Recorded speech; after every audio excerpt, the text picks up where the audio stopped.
All inside ACL reconstruction using GraftLink is a minimally invasive technique designed to reconstruct a torn anterior cruciate ligament of the knee. If the ACL is not reconstructed, meniscal tears and arthritis may occur in the knee. The surgeon begins by flexing the knee and placing a drill guide through a small incision in the front of the knee. The guide is placed in the center of the area where the original ACL attached to the thigh bone or femur. A special pin called a flip cutter is drilled through the bone and into the joint. Part of the drill guide is tapped into the bone with a mallet to facilitate drilling.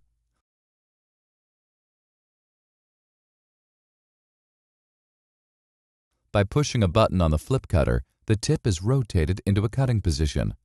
The flip cutter is then drilled back into the bone to create a socket where the graft will eventually be placed.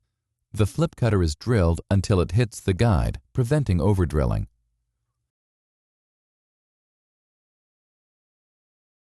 The flip cutter is removed and a suture is passed into the joint and out of the skin for later graft passing.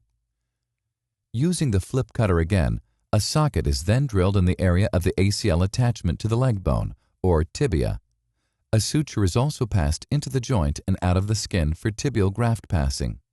The femoral suture is then used to pass the GraftLink construct, which consists of 2 tightrope implants and a single graft sewn into a loop or link.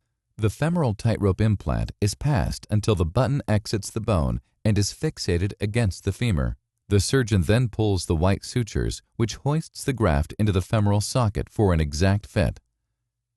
The tibial end of the graft is passed in similar fashion, and the white sutures are pulled to adjust the graft into the tibial socket. The adjustable tightrope implants allow the surgeon to optimize the fit of the graft into the femur and tibia and achieve appropriate tensioning.